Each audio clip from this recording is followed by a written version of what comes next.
Callum thinks that unless we can find the specific spell they used, the only way to break it for sure is to kill every witch that took part. It made me think of the necklace that was used to control me, that fell away when the witches who had collared me died. The memory of being helpless, my muscles shaking as I turned a gun on my own pack, made me shudder.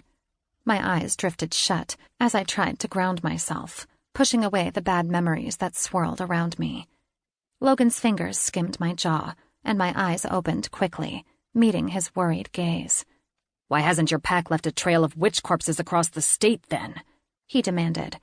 "Do all of you wolves think violence is always the answer?"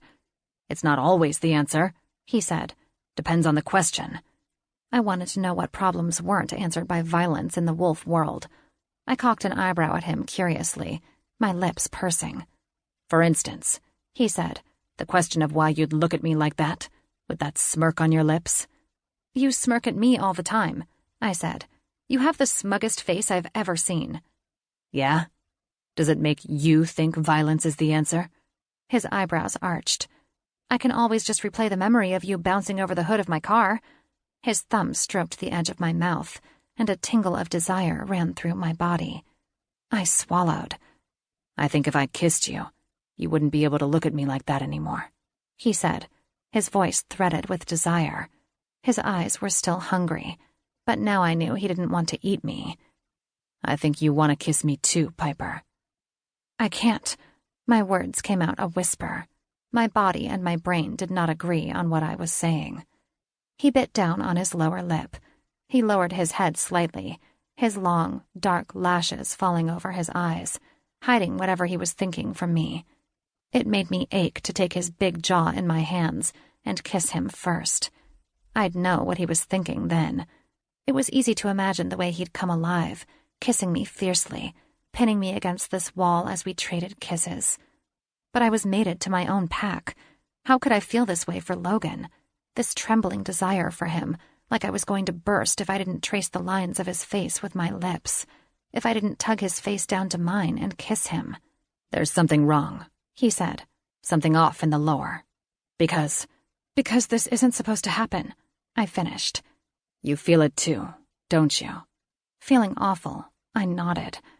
"I love my pack," I said softly. "I love mine."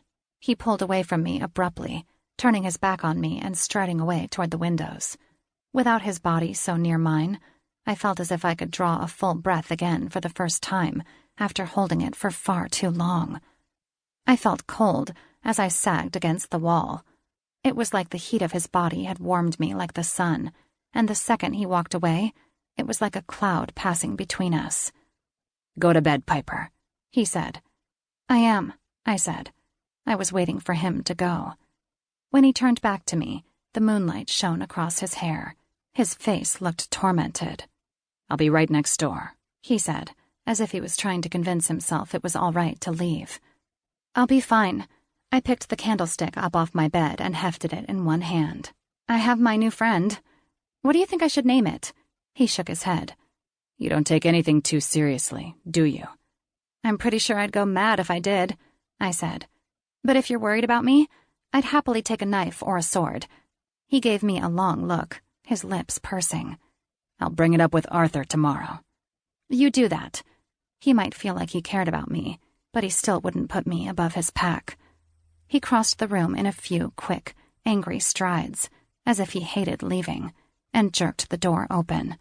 Then he hesitated, just for a second. Did he feel badly about locking me in? Even if he did, he went out the door, slamming it shut. A second later, the lock slammed home. He didn't hesitate to walk away down the hall, and then I heard his door shut.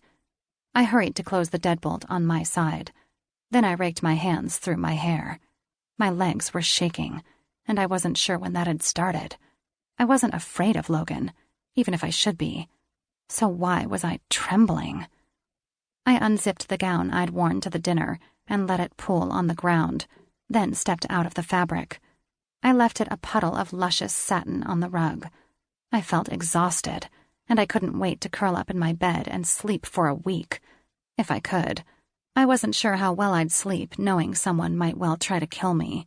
But I had to get some rest. I had a lot of secrets.